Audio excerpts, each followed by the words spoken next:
એટલે તમને આવતો હતો. મેં હવે મને ન પોહાય, મેં કીધું હું ઘરે બેઠો રહીશ પણ તમારી યારે નહીં નથી કરવું. એ પાછો પાર્ટી માણસ છે પણ એ જે હોય આપડે કઈ લેવા દેવા નહીં. હા ઈ પાર્ટી હોય ઈ કરીએ કે નહીં બધું, કેમ કે સામે રોકાણ તો પેલા કરવાનું 30-40 ત્યારે લાખ રૂપિયા. એનો એક ખાસ ભાઈબંધ છે. તું હું કેમ છું મારો ખાસ ભાઈબંધ હોય, એનો એક ભાઈબંધ છે ને એની પાસે એટલા રૂપિયા છે ને કે ગણી નો કે વીણી નો કે એટલા રૂપિયા છે. વિચાર કરો, એ રૂપિયા ધોળા કરવા આટલું આ ભાઈ બળ કરે છે. એની એવી રીતના કેમ થોડા કરી શકશે? એ બધું દેખાડી દે આમથી આમ કાંઈ એટલે એને તો ખાતા વાપરે છે. તો વાત થાય છે પણ આમ થોડા કાળા ન કરીએ છીએ, ખબર તને? બધું થઈ જાય. આ બધા રૂપિયા વાળા ગમે એના મોઢા બાંધે મારો ભાઈ, થપ્પા મૂકે એટલે નાગીનો બધા મોઢા બંધ કરી દે. હું હા એમ થાય એની તો એમ છે બધું બંડલ મૂકવા એટલે બધું સાવા મળે. અત્યારે એનું મકાન છે ને 1.25 કરોડ નું લીધું. સાંભળતી વિજયરથમાં 1.25 કરોડ નું મકાન લીધું લોન ઉપર.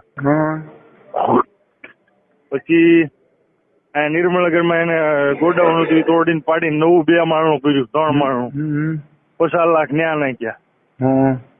પછી 15-20 લાખ રૂપિયાની 4 વ્હીલ લીધી.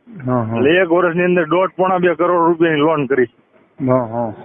બોલો, 1.5-2 કરોડ આપણે લોન કરે એટલે એમ થાય ને આ બધું લોન થી લીધું એમ.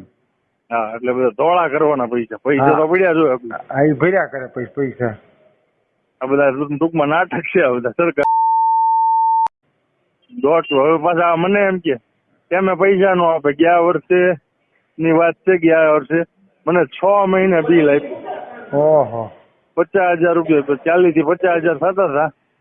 6 મહિને બિલ માંડ આપ્યું. નહોતો આપતો. પછી મેં મોબાઈલ લીધો દુકાન વાળાને, ત્યાં જઈને ફોન કર્યો. આના ખાતામાં પૈસા નાખી દે. મેં ફોન લઈ લીધો. તારે વાપરવું ને 22,000 મને નાખી દેતા. મને મારી પાસે એમ કે તારા ભાઈ ને કે બિલ ફાટી ગયું કે પછી એના ભાઈએ નાખ્યા. પછી 30,000 રૂપિયા 6 મહિને મને એને આપ્યા. મેં 1.5 કરોડ ની લોન કરી. મેં કીધું અમે કીધું તું લોન લેવાનું. એની પાસે કરોડો રૂપિયા છે તો એવી આ મજૂર માણસ ની ઘાણી કરે એ તો કઈ વાજબી ન કહેવાય ને એમ કહું તો. દાડી આવે ને 350 રૂપિયામાં, એ લોકોના બાયુ ને વર્ષે પૈસા દીધા હતા. વિચાર કરો ગયા વર્ષે. મેં 1.5 કરોડ ની લોન લીધી. મેં કીધું અમે થોડું કીધું તું લોન લઈને તું કરજે બધું. હું તો નાખો થઈ જા. રાખો રાખ, ન રાખો કઈ નહીં. સાચી વાત છે. તારી સુવિધા તારી હાટું કરવાની, અમારે કરવાની હોય. અમારી હાટું 1.5 કરોડ નો બંગલો વિજયરથ 4 વ્હીલ અમારી હાટું લીધી છે. એ લોકો મજા કરે ને આપણને સજા આપે.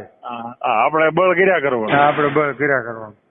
એને એ વિચાર ન આવે કે આપણી પાસે એટલો બધો પૈસો છે તો આપણને ટાઈમે જમી એકી ફલાણું ઢીકણું બધું જે કરીએ કે આ ગરીબ માણસ હોય દાડિયા આવતા હોય તો દાડિયાના વરહે દેવાના હોય કે રોજે રોજ ના દઈ દેવાય. દાડિયું કરતા હોય ને રોજે જ દઈ દેવાય.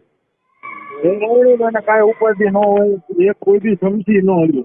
હા અત્યારે વિશ્વાસુ માણસ ગોતો અઘરો છે, બરોબર. સમજી ક્યાંય ન જાય. હા બરોબર. એટલે કોઈક અત્યારે ઉડઝોડીએ બીજો કોઈક આવી ગયો. હા કદાચ 500 માં જાય સાંજે 2,000 ના રોલ પટ્ટા કરી લેવો. શું કરી લેવો? હા એવડો મોટો વહીવટો એટલે થઈ જ જાય. એટલે એમાં ગમે અત્યારે દુનિયા છે ને આખી અલગ છે. જો અત્યારે તમે હાસા થાવ ને તો તમારું હાલે જ નહીં. જે ખોટા છે ને એની દુનિયા હાલે અત્યારે. હાચી રીતના આવેલો એને હાચી રીતે ગમગમાયો તો મને કે તો ન આવતો. કઈ વાંધો નથી, આવું જવા દે નીકળ. અત્યારે બીજે 14 જતા છે. કોણ હોય કોને? તારા પૈસા પતી ગયા ને બધું પૂરું? તારા પૈસા બધા પતી ગયા ને? હા મારા તો મને બધા પૈસા આપી દીધા. ઠીક ભલે ને. હવે એને જેને જે માણસ લાવવો હોય લાવે. ભલે ને મજા કરતો. બીજું હું ભલે તો બીજું હું તું બનાવી નાખ રસોઈ ને પછી હું આ કામ પતે પછી ટાઈમ રહે તો હું નીકળું. હો